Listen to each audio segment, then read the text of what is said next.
தமிழ்நாட்டில் இப்படி ஒரு வக்ஃபு சொத்து பிரச்சனைங்கிறது எங்கே ஊற்றுக்குன்னா பிள்ளையார் சுழியை தொடங்கிச்சுன்னா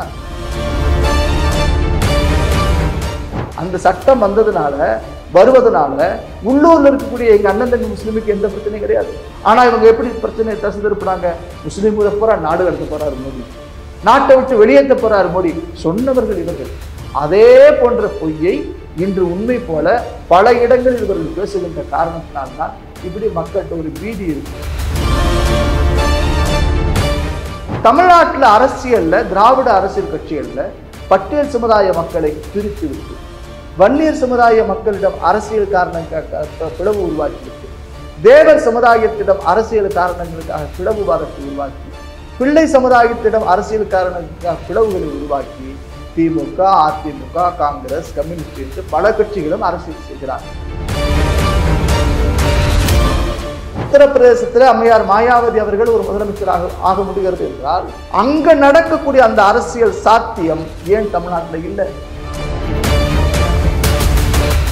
பாஜகவை பொறுத்தவரை பட்டியல் சமுதாயத்தை சார்ந்தவர்கள் மாநில தலைவர்களாக ஆகியிருக்கிறார்கள், மத்திய அமைச்சர்களாக ஆகியிருக்கிறார்கள், அகில இந்திய தலைவராக பாஜகவை ஆகியிருக்கிறாங்க. ஆனால் திராவிட முன்னேற்ற கழகத்தில் ஒரு பட்டியல் சமுதாயத்தை சார்ந்தவர் தலைவராக முடியாது. பரம்பரையாக திமுகவில் கொத்தடிமைகளாக இருப்போம் என்பதுதான் அவருடைய வாதமாக. அண்ணாவோடும் பெரியாரோடும் கலைஞரோடும் அரசியல் செய்திட்ட அமைச்சர் பெருமக்கள் மூத்தவர்கள் துரைமுருகன் போன்றவர்கள், ஏவாவேலு, KN ஐ பெரியசாமி போன்ற பெருமக்கள் எல்லாம் கூட உதயநிதியை எப்பொழுது நாம் துணை முதலமைச்சராக பெறுவோமோ தலித் பட்டியல் சமுதாயத்தை சார்ந்தவர்கள் உத்தரப்பிரதேசத்தில் முதலமைச்சராக முடியும். தமிழ்நாட்டில் ஊப்பிக்கள் இருக்கக்கூடிய இந்த மாநிலத்தில் முடியாது. அவர்கள் தான் சொல்லுகிறார்களே, நான் மரணித்து கல்லறைக்கு சென்றாலும் என்னுடைய கல்லறை எழுதுங்கள், நான் கோபாலபுரத்து விசுவாசி சொன்னவர் ஐயா துரைமுருகன். உதயநிதிக்கு மட்டுமல்ல, அவருடைய மகனுக்கும் நாங்கள் வணக்கம் சொல்லுவோம், வாழ்க சொல்லுவோம் சொன்னவர் யார்? எங்கள் அண்ணன் மலைக்கோட்டை மாமன்னன் KN நேரு.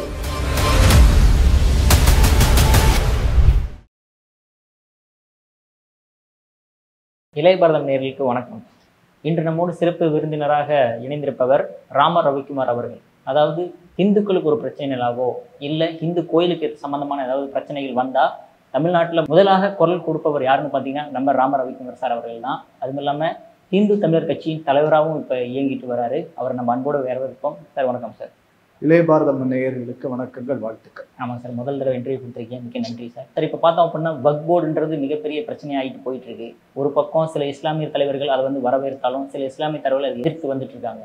இப்போ தமிழ்நாட்டிலேயே பார்த்தோம் அப்படின்னா திருச்செந்துறை அப்படின்ற ஒரு கிராமமே வக்ஃப் போர்டுக்கு சம்பந்தமான ஒரு நிலம் அப்படின்னு சொல்லப்படுது. அதாவது இப்போ அங்கே லேண்டு வாங்கணும்னா அவங்கள்ட்ட தான் போகணும், பர்மிஷன் வாங்கிட்டு வரன்ற மாதிரி சொல்கிறாங்க. இதை பற்றி உங்களுடைய கருத்து என்ன? பொதுவாக தமிழ்நாட்டில் இருக்கக்கூடிய சொத்துக்கள் அல்லது நாடு முழுக்க இருக்கக்கூடிய இஸ்லாமிய மக்களுடைய வக்ஃபு சொத்துக்கள், வக்ஃபு சொத்துக்கள்னா அந்த மதத்தில் இருக்கக்கூடிய மக்களுக்கு அந்த மதத்தவர்களால் கொடுக்கப்பட்ட அறக்கொடைகள்னு பேர். எப்படி நம்ம தர்ம சொத்துன்னு சொல்லுவோம் இல்லையா, ஒரு சில தர்ம பணிகள் நற்காரியங்கள் நடக்கணும்னு சொல்லி கொடைகளாக வழங்கப்படக்கூடிய அந்த காலத்துல மன்னர்கள் நம்முடைய முன்னோர்கள் எல்லாம் கூட இந்து கோவில்களுக்கு நிறைய கொடைகள் கொடுத்திருக்கிறாங்க. அது மாதிரி இஸ்லாமிய மதத்தவர்கள் அந்த மதத்தின் மீது நம்பிக்கை உண்டு, அந்த மக்களுக்காக நல்ல பணிகள் செய்யணுங்கிறதுக்காக கொடுக்கப்பட்ட சொத்துக்கள் தான் அந்த வக்ஃபு சொத்துங்க. இப்ப என்ன இதுல விஷயம்னா, வக்ஃபு வாரிய சட்டத்துல சில திருத்தங்கள் மத்திய அரசால் கொண்டு வரக்கூடிய சூழல்ல இங்க இருக்கக்கூடிய இஸ்லாமிய அமைப்புகள் மோடி அரசுக்கு எதிராக தன்னுடைய அரசியல் நிலையை எதிர்ப்பாக காட்டிக் கொள்வதற்கு, பார்த்தீர்களா மோடி அரசு சிறுபான்மை மக்களுடைய சொத்துக்களை கபலீகரம் செய்வதற்கு, எடுத்துக்கொள்வதற்கு, அபகரிப்பு செய்வதற்கு ஆட்டத்தை ஆரம்பித்து விட்டார்கள் என்று ஒரு அவதூறு பிரச்சாரத்தை களத்திலே செய்து கொண்டிருக்கிறார்கள். உண்மையில் அப்படியான்னு சொன்னா அது கிடையாது. ஏற்கனவே இருந்த காங்கிரஸ் கட்சி கிட்டத்தட்ட 1959 தொடங்குது நினைக்கிற இந்த வக்ஃபு வாரியம் என்பது. அதற்கப்புறம் ஒரு 4-5 திருத்தம் செய்யப்பட்டிருக்குது. அது அனைத்தும் நடந்தது வருடம் நினைவில் இல்லை, நான் சொல்றேன். 4-5 முறைகள் திருத்தம் செய்யப்பட்டிருக்கிறது. அது அனைத்துமே காங்கிரஸ் கட்சி இருந்த சமயத்தில் தான். பாஜக அரசுக்கு வருவதற்கு முன்பு கூட திருத்தங்கள் சில மாநிலங்கள் செஞ்சாங்க. அப்ப அந்த திருத்தங்கள் செய்யப்படக்கூடிய சட்டம் எப்படி எங்கெல்லாம் செல்லும் சொன்னா காஷ்மீர், ஜம்மு தவிர்த்து மற்ற மாநிலத்தெல்லாம் செல்லும் அப்படின்னு சொன்னாங்க. முதல் முறையாக இஸ்லாமிய மக்கள் பெரும்பாலானவருடைய கோரிக்கையை ஏற்று இஸ்லாமிய அந்த அற சொத்துக்கள், வக்ஃபு சொத்துக்கள்ல சில மாற்றங்களை கொண்டு வந்திருக்கிறாங்க. உடனே நம்ம மக்கள் வழக்கம் போல மோடிக்கு எகென்ஸ்டாக இந்த செய்கிறாங்க. பல இஸ்லாமிய தலைவர்கள் அந்த வக்ஃபு வாரிய திருத்த சட்டத்தை வரவேற்றிருக்கிறாங்க. தமிழ்நாட்டை விட ஒரு சில முஸ்லிம் பெரியவங்க வரவேற்றிருக்கிறாங்க. இப்ப எங்க பிரச்சனை வருதுன்னா, தமிழ்நாட்டுல இப்படி ஒரு வக்ஃபு சொத்து பிரச்சனைங்கிறது எங்க ஊற்றுக்குன்னா பிள்ளையார் சுழியா தொடங்குச்சுன்னு சொன்னா, நம்முடைய திருச்சிக்கு அருகில் இருக்கக்கூடிய திருச்செந்துரை ஒரு கிராமம். அந்த திருச்செந்துரையில் இருக்கக்கூடிய சந்திரசேகர சுவாமியுடைய திருக்கோயில் சுமார் 1500 ஆண்டுகளுக்கு முந்தைய பழமை வாய்ந்தது. பராந்தக சோழன் காலத்தில் கட்டியது. அந்த சமயத்தில் அரசாட்சி புரிந்த அரசியார் கோவிலுக்கென்று தங்கத்திலான வராகங்களை கொடுத்து அறப்பணிகள் நடக்க வேண்டும் என்று அங்கே நிபந்தனைகள் கொடுக்கப்பட்ட அந்த கோவில். ஒரு குறிப்பிட்ட தங்கத்தை கொடுத்து அதிலிருந்து வரக்கூடிய வட்டி பணத்தை எடுத்து வழிபாடு செய்யணும், குளத்தை வெட்டணும், குளத்து நீரிலிருந்து எடுத்து சுவாமிக்கு அபிஷேகம் செய்யணும்னு சொல்லி பல வரலாற்று சான்றுகள் இருக்கிறது, கல்வெட்டுக்கள் இருக்கிறது. இந்த சோழருடைய ஆட்சி காலத்துல இருக்கக்கூடிய கோயில். இப்ப அந்த கோவிலை சுற்றி சுமார் ஒரு 300-400 ஏக்கர் திருச்செந்துரை கிராமத்தை ஒட்டி இருக்கின்ற போது இந்த வக்ஃபு வாரியம் அந்த கிராமத்தை இந்த சொத்து எங்களுடைய சொத்துக்கள் அப்படின்னு சொல்லிட்டாங்க. இப்ப சில ஊர்ல இனாம் அப்படின்னு இருக்கும், இனாம் குளத்தூர் அப்படின்னா அந்த முஸ்லிம் இனாமா கொடுத்ததுன்னு சொல்லி சொல்லுவாங்க. இப்ப திருச்செந்துரை விஷயத்துல எங்க பிரச்சனை ஆரம்பிச்சது, இந்த கிராமமே ஒட்டுமொத்தமாக வக்ஃபு சொத்து. இந்த ஊர்ல ஒரு இந்துக்கள் ஒரு சொத்தை விற்கவும் முடியாது, வாங்க முடியாது. அப்படி நீங்க விற்பனை செய்யணும்னு சொன்னா அது நீங்க வக்ஃபு வாரியத்துட்டு போய் தடையில்லா சான்று என்ஓசி வாங்கிட்டு வரணும்னு சொன்ன போதுதான் இது என்னடா கொடுமையா இருக்கு, ஒண்ட வந்த பிடாரி ஊர் பிடாரியை விரட்டச்சாங்கிற கதையா. சோழர் காலத்தைய கட்டிய கோயிலை வக்ஃபு எப்படி உரிமை கொண்டாட முடியும்னு சொன்ன பொழுது வக்ஃபு வாரியத்தினுடைய தலைவராக இருக்கக்கூடிய அப்துல் ரஹ்மான் நினைக்கிறான் அந்த நபர் சொல்கிறார், கோவில் வேண்டுமானால் 1500 ஆண்டுகளுக்கு முந்தைய பழமையானதாக இருக்கலாம், ஆனால் இருக்கக்கூடிய சொத்து என்னவோ வக்ஃபு சொத்துன்னு சொல்றாரு. அவரு ரெக்கார்டு கையில வச்சிருக்கிறதாவும் சொல்றாரு. அவர் ரெக்கார்டு வச்சிருப்பாரு, அது தேஞ்ச ரெக்கார்டா இருக்கும். அன்னைக்கு சொன்ன அப்துல் ரஹ்மான் இந்த சட்ட திருத்தம் வந்த உடனேயே நம்முடைய அமைச்சர் திரு அனுராக் தாக்கூர் அவர்கள் அந்த தாக்கல் செய்த பிறகு அறியாமையால் அமைச்சர் பேசுகிறார், நாங்கள் ஒட்டுமொத்த கிராமத்தையும் திருச்செந்துரையையும் நாங்கள் வக்ஃபு சொத்துன்னு சொல்லல, குறிப்பிட்ட சர்வே எண்களை தான் நாங்க சொன்னோம்னு சொல்லிட்டு அந்தர் பல்ட்டி அடிச்சாரு அப்துல் ரஹ்மான். அப்ப அன்னைக்கு சொன்ன வாய் எந்த வாய், பொய் சொன்ன வாய் எந்த வாய், இன்னைக்கு ஏன் நீங்க இன்னைக்கு மறுத்து பேசுறீங்க, மாற்றி பேசுறீங்க? அப்ப ரெட்டனாக்கு பெருவழியா இந்த அப்துல் ரஹ்மான்? கேள்வி முன்வைக்கிறேன். அதே திருச்சியில நத்தார் ஷா பள்ளிவாசலுக்கு சொந்தமான சொத்துக்களை வக்ஃபுக்கு உரிய சொத்துன்னு சொல்லி ஒரு பிரச்சனை ஓடிக்கிட்டு இருக்கு. முஸ்லீம்களுடைய சொத்துக்களே முஸ்லிம் இந்த வக்ஃப் வாரியம் அபகரிக்க நினைப்பதாக அங்க சொல்றாங்க. ஏன் அந்த ஊர்ல இருக்கக்கூடிய கலைஞர் அறிவாலயத்துடைய அந்த கார் பார்க்கிங் முன்னாடி இருக்கக்கூடிய பகுதி வக்ஃபுக்கு உரிய சொத்துன்னு சொல்லி ஏற்கனவே தடா ரஹீம் போன்றவர்கள் எல்லாம் பேசியிருக்கிறாங்க. இது மட்டும் இல்லைங்க, விருத்தாச்சலம் பக்கத்துல மல்லிகை நகர் நினைக்கிற அந்த ஏரியா பேரு, அங்க ஒரு தனியாருக்கு சொந்தமான சொத்து கிட்டத்தட்ட 300 ஏக்கர். இந்த சொத்துக்கள் வக்ஃபுக்கு சொந்தம்னு சொல்லிட்டாங்க. ராணி மங்கம்மாள் வழங்கிய அருட்கொடை ஒரு 3000 ஏக்கர் கொடுத்திருக்கிறாங்க தூத்துக்குடி பக்கத்துல. அந்த சொத்துக்களை தனியார் முதலாளிகளுக்கு தாரை வார்ப்பதற்காக வக்ஃபு வாரியத்துடைய தலைவராக இருக்கக்கூடிய அப்துல் ரஹ்மான் போன்றவர்கள் எல்லாம் முயற்சிக்கிறார்கள் சொல்லி அந்த ஊர் வக்ஃபை நிர்வாகம் செய்து கொண்டிருக்கக்கூடிய இஸ்லாமிய மத பெரியவர் குற்றம் சாட்டுகிறார். வேடதுக்கு பக்கத்துல ஒரு தனிநபருக்கு ஆன சொத்து, அந்த சொத்துல வக்ஃபுக்கு சொந்தம்னு சொல்லி இவங்க வச்சுட்டாங்க. இப்படி பல்வேறு இடங்கள்ல பிரச்சனை வக்ஃபு வாரியத்தால. திருப்பூர் பகுதிகளில் இருக்கு இந்த சொத்து வக்ஃபுக்கு உரியது. இது எப்படி இருக்குன்னா, சார் இப்ப நான் ஒரு காவல் அதிகாரின்னு வச்சுக்கோங்க, உங்க மேல ஒரு வழக்கு போட்டுருவேன். அந்த வழக்கு மெய்யா பொய்யாங்கிறத நிரூபிக்க வேண்டிய பொறுப்பு யாருக்கு இருக்குன்னா உங்களுக்கு இருக்கு. அது போலதான் இந்த வக்ஃபு வாரிய சொத்து, நீங்க ஒரு 10 ஏக்கர் பூமி வச்சிருக்கீங்க, இந்த சொத்து வக்ஃபுக்கு உரியது அப்படின்னு சொல்லி நான் சொல்லிட்டா போதும், அடிச்சு விடு மாதிரி நான் அடிச்சு விட்டா போதும், நீங்க ஓடணும். இது வக்ஃபு சொத்து இல்லைன்னு நிரூபிக்கிறதுக்கு நீங்க ஓடணும். ஆவணங்கள் ஏதும் இல்லாமல், தரவுகள் ஏதும் இல்லாமல் ஒரு மதம் அதனுடைய சொத்து என்பதற்காக நீங்க செய்யக்கூடிய இந்த அபகரிப்பு திட்டத்தை இஸ்லாமிய மதத்தை சார்ந்தவர்களும் எதிர்க்கிறார்கள், இந்துக்களும் நாங்கள் எதிர்க்கிறோம். அதனால இந்த வக்ஃபு வாரிய திருத்த சட்டத்தை நாங்கள் ஆதரிக்கிறோம். இவங்க என்ன சொல்றாங்க, சிஏஏ என்ஆர்சி வந்த பொழுது ஐயோ இஸ்லாமியர்களை இந்த நாட்டை விட்டு வெளியேற்ற போகிறார்கள் அப்படின்னு எப்படி போய் சொன்னாங்க? அந்த சட்டம் வருவதனால உள்ளூர்ல இருக்கக்கூடிய எங்க அண்ணன் தம்பி முஸ்லிமுக்கு எந்த பிரச்சனையும் கிடையாது. வெளிநாட்டிலிருந்து வந்த கள்ள குடியேறிகளுக்கு தான் பிரச்சனையை ஒழிய இந்த ஊர்ல இருக்கக்கூடிய நம்ம அண்ணன் தம்பிகளுக்கு பிரச்சனை கிடையாது. ஆனா இவங்க எப்படி பிரச்சனையை தசை திருப்பினாங்க? முஸ்லிம்களை பூரா நாடு கடத்த போறாரு மோடி, நாட்டை விட்டு வெளியேற்ற போறாரு மோடி சொன்னவர்கள் இவர்கள். அதே போன்ற பொய்யை இன்று உண்மை போல பல இடங்களில் இவர்கள் பேசுகின்ற காரணத்தினால்தான் இப்படி மக்கள்கிட்ட ஒரு பீதி இருக்கு. உண்மையாக புரிந்து கொள்ளக்கூடிய இஸ்லாமியர்கள் இந்த சட்டத்தை ஆதரிக்கிறார்கள், வரவேற்கிறார்கள். அதைத்தான் நானும் சொல்றேன். சார், இப்போ நீங்கள் திருச்செந்தூரில் வந்து 1500 ஆண்டுகளுக்கு பழமையான கோயில் இருக்குன்னு சொன்னீங்க. ஆனால் சேகர் பாபு அறநிலைத்துறையெல்லாம் இப்போ என்ன பண்ணிட்டு இருக்காங்க? ஏன் வக்ஃப் போர்டு எதிர்த்து எதுவுமே செய்யலையா? அதுதான் எனக்கு கேள்வியா இருக்கு சார். எந்த அரசாக இருக்கட்டும், மத்திய அரசாங்கமா இருக்கட்டும், மாநில அரசாங்கமா இருக்கட்டும், இது ஒரு மதசார்பற்ற அரசு. அப்படித்தான் எல்லாம் சொல்றோம், நீங்களும் சொல்றோம், நானும் சொல்றோம், அப்படித்தான் எல்லாரும் நினைக்கிறாங்க. ஒரு மதசார்பற்ற அரசு தமிழ்நாட்டில் இருக்கக்கூடிய கிட்டத்தட்ட 40,000க்கு மேற்பட்ட இந்து சமய திருக்கோவில்களை தன்னுடைய நிர்வாக மேற்பார்வையின் கீழ் வைத்திருக்கிறார். இது மதசார்பற்ற அரசு. இந்து சமய அறநிலையத்துறை என்று ஒன்று இருக்கிறது, அதற்காக ஒரு அமைச்சர் இருக்கிறார். இதே மதசார்பற்ற அரசுல இஸ்லாமிய சொத்துக்களை நிர்வாகம் செய்வதற்கு, இஸ்லாமிய வழிபாட்டு தலங்களில் இருக்கக்கூடிய வருமானங்களை கணக்கு செய்வதற்கு முஸ்லிம் சமய அறநிலையத்துறைன்னு ஏன் வைக்கல? கிறிஸ்தவ சர்ச்சுகளுடைய வருமானத்தை, கிறிஸ்தவ சர்ச்சுகளுடைய நிர்வாகத்தை சரி செய்வதற்கு, கண்காணிப்பதற்கு கிறிஸ்தவ சமய அறநிலையத்துறை அமைச்சர் ஏன் வைக்கல? ஓட்டு வராதுங்களே. ஓட்டும் வராது, நோட்டும் வராது. ஆனால் இந்து சமய அறநிலையத்துறை ஒன்று மட்டும்தான். அப்போ நான் என்ன சொல்றேன், 3 மதமும் சமமா நடத்தப்படணும்னு சொன்னா 3 மதத்தவர்களுக்கும் அமைச்சர்களை உருவாக்கு, அல்லது முஸ்லிம்களுக்கு இருப்பது போல, கிறிஸ்தவர்களுக்கு இருப்பது போல இந்துக்களுக்கும் தனித்து எங்கும் ஒரு வாரியத்திடம் ஒப்படைத்து விட்டு அரசாங்கம் அவர்களை எப்படி நிர்வகிக்கிறதோ அதே போல எங்களை செய்யுங்கன்னு தான் நான் சொல்றேன். ஆமா, அவங்களாம் ஒன்றும் செய்ய மாட்டாங்க. இப்படி ஒன்று இருக்கான்னு கேட்பாங்க. அது ஏ கிரேடா, சி கிரேடா, பி கிரேடா, கோடி ரூபாயா, லட்ச ரூபாயா, 10,000 ரூபாய் வருமான கோயிலான்னு தான் பார்ப்பாங்க. அவர்களுக்கு தேவார பாடல் பெற்ற கோவில்கள் எல்லாம் தெரியாது. வியாபாரம் பெருகக்கூடிய சூழல்ல பெரிய வருமானம் வரக்கூடிய கோவிலா இருந்தா அவங்க கண்ணில் படும். இது போன்று சிறு கிராமங்களில் இருக்கக்கூடிய விஷயமெல்லாம் அவங்க கண்ணில் படாது. ஆனால் இந்த சட்ட திருத்தம் வந்த பிறகு அந்த ஊர் மக்கள் வரவேற்று இருக்கிறார்கள். அந்த ஊர் மட்டுமல்ல, ஒட்டுமொத்த தமிழ்நாடும் ஒட்டுமொத்த பாரதமும் வரவேற்று இருக்கு. அதான் உண்மை. அடுத்தபடியே நம்ம எது பார்க்கலாம்னு பார்த்தீங்கன்னா, திருமாவளவன் அவர்கள் நேற்றுக்கு ஒரு ஸ்பீச் பேசியிருந்தாரு.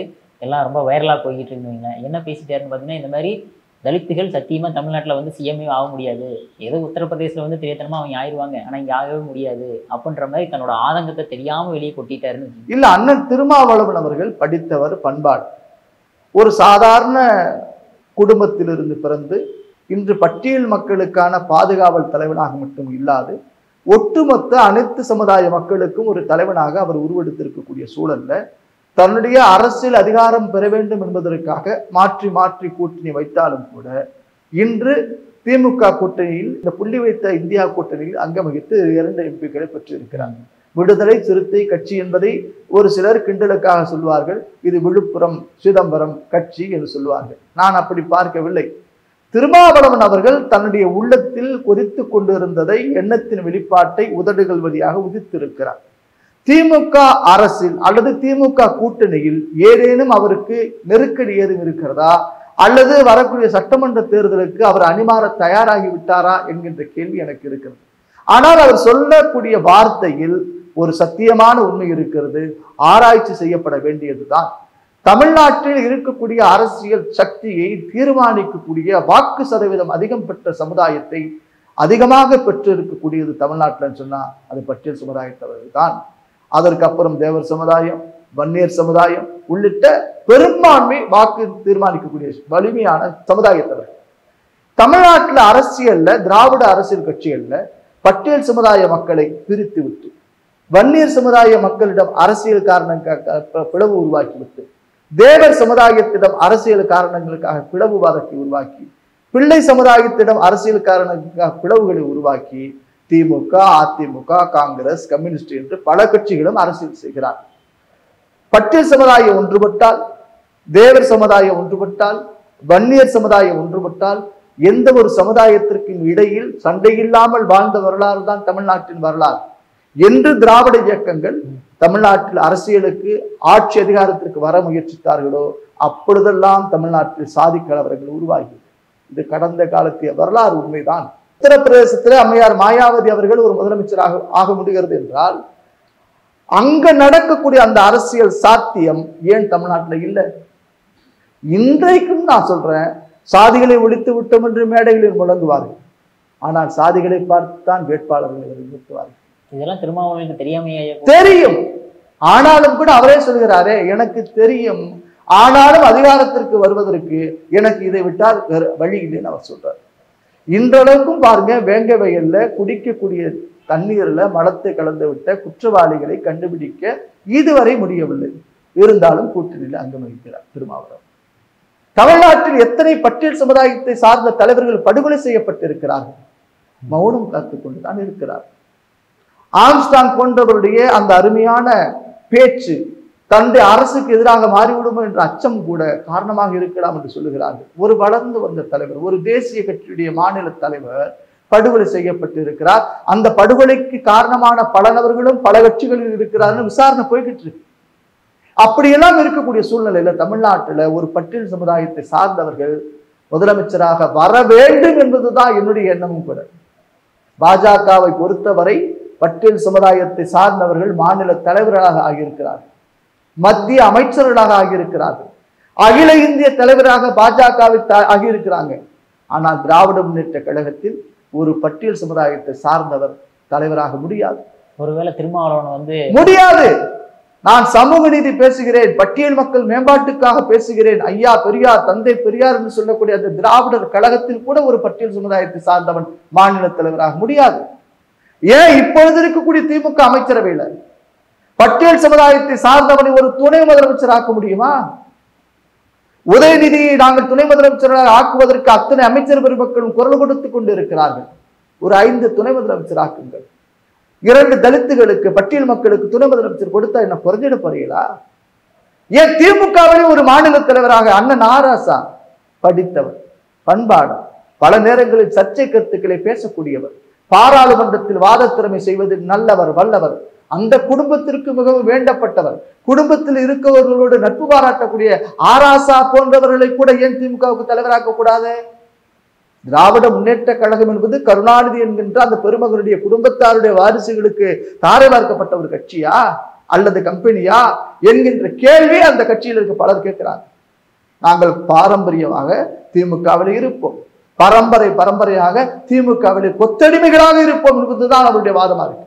அண்ணாவோடும் பெரியாரோடும் கலைஞரோடும் அரசியல் செய்திட்ட அமைச்சர் பெருமக்கள், மூத்தவர்கள், துரைமுருகன் போன்றவர்கள், ஏவாவேலு, KN நேரு, ஐ பெரியசாமி போன்ற பெருமக்கள் எல்லாம் கூட உதயநிதியை எப்பொழுது நாங்கள் துணை முதலமைச்சராக பெறுவோமோ, அதற்கு நாங்கள் என்ன தவம் செய்தோமோ என்று தவித்துக் கொண்டிருக்கிறார்கள், காத்து கொண்டிருக்கிறார்கள். பழனியில மாநாடு முடிந்த பின்னால் கூட முதலமைச்சர் துணை முதலமைச்சராக மாறுவதற்கு, அறிவிப்பதற்கு வாய்ப்பு இருப்பதாகவே ஊப்பிக்க சொல்லிக் கொள்கிறார்கள்.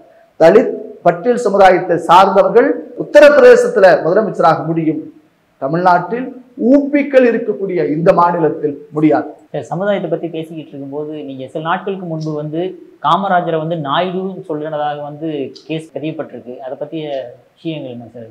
பெருந்தலைவர் காமராஜர் ஒரு பெருமகன், தமிழ்நாட்டு மக்களுக்கு வழிகாட்டி, ஏழை குடும்பத்தில் பிறந்து ஏற்றம் பெற்ற ஒரு தலைவன், ஒரு அகில இந்திய காங்கிரஸ் கட்சியை வழிநடத்திய ஒரு நல்ல வலிமை மிக்க அறிவியல் சார்ந்து அரசியல் சார்ந்து ஒரு ஞானம் பெற்ற ஒரு அருமையான காமராஜர். ஏழை பிள்ளைகள் பசியாரிட உணவு திட்டம் கொண்டு வந்துட்ட ஒரு உத்தமர். அப்படிப்பட்ட ஒரு நபர், காமாட்சி என்பது அவருடைய இயற்பெயர். அந்த காமாட்சியின் பெயர் வைத்ததுனால இது நாடாறு கிடையாது, காமாட்சிங்கிற பெயர் நாடார்கள் வைக்க மாட்டாங்க, நாயுடு சமுதாயத்தை சார்ந்தவங்க தான் வைப்பாங்க. உதாரணமா பாருங்கன்னு சொல்லி நம்ம இப்ப பேசிட்டு இருக்க பாருங்க, காமாட்சி நாயுடுன்னு ஒருத்தர், அவரை கொண்டு வந்துட்டு காமராஜரோடு ஒப்பிடுறாங்க. அது சொல்லியிருந்தா மட்டுமல்ல, அதற்கு அப்புறம் சொல்கிறார், நாடார் சமுதாயத்தை சார்ந்தவர்கள் உயர்வான பெயர்களை வைக்க மாட்டார்கள், இழிவான பெயர்களையே வைப்பார்கள் என்று சொல்கிறார். இதை நான் எதிர்க்கிறேன். இந்த சொல்லிய நபர் 5ஆம் தமிழர் சங்கம் என்று சொல்லக்கூடிய ஒரு யூடியூப் சேனல்ல பேசியிருக்கிறார். தன்னை ஆராய்ச்சியாளர்னு சொல்லக்கூடிய பாண்டியன் அப்படிங்கிற ஒரு நபர். இது தவறு.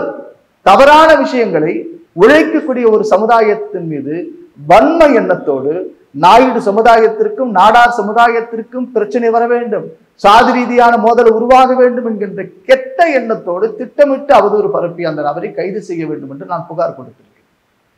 இப்போ தமிழ்நாட்டுல நாயுடு சமுதாயம் உயர்ந்த சமுதாயம், நாயக்கர் சமுதாயம் உயர்ந்த சமுதாயம், ஆன்மீகத்தின் பெயரால் ஆலயங்களை கட்டியவர்கள், நம்மை அரசாட்சி செய்தவர்கள், இஸ்லாமிய படையெடுப்புகளுக்கு எதிராக போராடிய ஒரு வீர பரம்பரையினர் தான் நாயக்க மன்னர்கள். அந்த பரம்பரையில் வந்தவர்கள் தன்னை காமராஜர் ஐயா, தன்னுடைய சாதியினர், தன்னுடைய சமுதாயத்தினர் என்று அடையாளப்படுத்துவதில் தான் எங்களுக்கு வேறுபாடு இருக்கிறது. தமிழ்நாட்டிலே தெலுங்கு மொழி பேசக்கூடிய பல தலைவர்கள் தங்களை தமிழர்களாக, தங்களை திராவிடர்களாக அடையாளம் காட்டிக் கொள்கிறார்கள். ஆனால் தமிழ் பேசக்கூடிய தலைவர்கள், தமிழ் குடியில் பிறந்த எங்கள் மூத்த குடி ஐயா காமராசரை தெலுங்கு மனிதராக, நாயுடு சமுதாயத்தினராக காட்டிக்கொள்ளக்கூடிய அந்த முயற்சியை நாங்கள் எதிர்க்கிறோம். உண்மையில் சாதிகளை கடந்து, மொழிகளை கடந்து, மதங்களை கடந்து, இனங்களை கடந்து கொண்டாட வேண்டிய ஒரு நபர் காமராஜர்.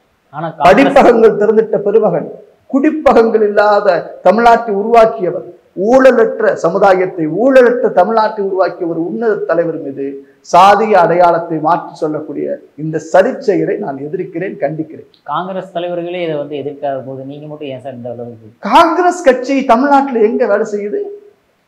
அது திராவிட முன்னேற்ற கழகம் என்கின்ற அந்த மிகப்பெரிய கச்சேரி கம்பெனிக்கு ஒத்திசைந்து ஊதக்கூடிய ஊதல் மன்னர்களாகவே அவர்கள் இருக்கிறார்கள். அண்ணன் செல்வ பெருந்தகை சொல்கிறாரே, உதயநிதி எப்பொழுது தமிழ்நாட்டிற்கு துணை முதலமைச்சராக வருவார்? எங்கள் ஐயா EVKS இளங்கோவன், உங்க ஊர் ஈரோட்டு பெருமகன் சொல்கிறார், நடப்பது ஸ்டாலின் ஆட்சி அல்ல, காமராஜர் ஆட்சி என்று சொல்கிறார். ஆமாம், காமராஜர் ஆட்சியில் தான் கள்ளச்சாராய சாவுகள் நடந்தது, காமராஜர் ஆட்சியில் தான் ஓட்டுக்கு காசு கொடுக்கக்கூடிய சூழல் நிகழ்ந்தது, காமராஜர் ஆட்சியில் தான் பள்ளிக்கு விடக்கூடிய பள்ளி குழந்தைகள் எல்லாம் குடிக்கக்கூடிய சூழ்நிலைக்கு ஆளாகி இருக்கிறார்கள், காமராஜர் ஆட்சியில் தான் பட்ட பகலில் படுகொலைகள் நடக்கிறது, காமராஜர் ஆட்சியில் தான் 1000 ரூபாய் கொடுத்து நாங்கள் ஓட்டுக்கு வாங்கக்கூடிய சூழல் உருவாகி இருக்கிறது, 1000 ரூபாய் அக்கா தங்கையிடம் கொடுத்து விட்டு மாப்பிள்ளை மச்சான்ட்ட காசு வச்சு சாராய கடைகள் மூலமாக வருமானத்தை பெருக்கக்கூடிய ஒரு ஆட்சி காமராஜர் ஆட்சியில் தான் நடக்குது. இது என்னங்க நியாயம்? நாளைக்கு சொன்னாலும் சொல்லுவார் ஐயா EVKS ஈரோடு கிழக்கிலே வென்றுவிட்ட நன்றி கடனுக்கு நான் உதயநிதி ஸ்டாலினை காமராஜர் உருவத்தில் பார்க்கிறேன் என்று சொன்னாலும் ஆச்சரியப்படுவதற்கு இல்லை. இப்போ உதயநிதி ஸ்டாலின் அவர்கள் வேலையே செய்யலையா? அவர் ஏன் துணை முதலமைச்சர் ஆகக்கூடாதா? எல்லாம் அப்ப மத்த மந்திரிகளுக்கு எல்லாம் திறமை இல்லைன்னு சொல்றீங்களா? ஏன் அவருக்கு அதிக எங்க ஐயா தருமர்களுக்கு திறமை இல்ல? எங்க ஐயா ஐ பெரியசாமிக்கு, எங்க அண்ணன் நேருவுக்கு, ஏவா வேலுவுக்கு, பொன்முடிக்கு யாருக்கும் திறமை இல்ல. இருந்திருந்தா அப்ப சண்டை போட்டுருக்கலாம். ஏன் அவரை? அவர்கள் தான் சொல்லுகிறார்களே, நான் மரணித்து கல்லறைக்கு சென்றாலும் என்னுடைய கல்லறையை எழுதுங்கள், நான் கோபாலபுரத்து விசுவாசி சொன்னவர் ஐயா துரைமுருகன். உதயநிதிக்கு மட்டுமல்ல, அவருடைய மகனுக்கும் நாங்கள் வணக்கம் சொல்லுவோம், வாழ்க சொல்லுவோம் சொன்னவர் யார்? எங்கள் அண்ணன் மலைக்கோட்டை மாமன்னன் KM நேரு. இவர்கள் தங்களுடைய சுயமானத்தை, தன்மானத்தை, அரசியல் செல்வாக்கை, கட்சியை வளர்த்திட்ட அந்த திறமைகளை எல்லாம் மறந்துவிட்டு தன்னுடைய அதிகாரத்தை, அமைச்சருக்கான அந்த தோரணையை உருவாக்கணும், செல்வாக்க பயன்படுத்திக்கணும், திமுகவிலே தங்களுக்கான பதவிகளை தக்க வைத்துக் கொள்ள வேண்டும் என்று சொன்னால் உதயநிதிக்கு வாழ்வு சொல்லுவோம், தம்பி வருங்காலத்தில் இன்ப நிதிக்கும் நாங்கள் வாழ்வு சொல்லுவோம் என்று சொல்லக்கூடிய இவர்களிடம் போய் நாங்கள் எங்கே சொல்வது? ஆனாலும் கூட உடன்பிறப்புகள் மத்தியில் ஒரு கொதிப்பு இருக்கிறது. அது 2025 திமுகவில் ஏதாவது பூதாகரம் கிளம்பினால் திமுக என்கின்ற கட்சி கரைய தொடங்கும். ஐயா, உங்க பொன்னான நேரத்தை ஒதுக்கி இந்த மாதிரி பல கேள்விகளுக்கு அற்புதமா பதில் கொடுத்ததுக்கு இளைய பாரதம் சார்பாக நன்றி தெரிவிச்சுக்கிறேன். ரொம்ப நன்றிங்க.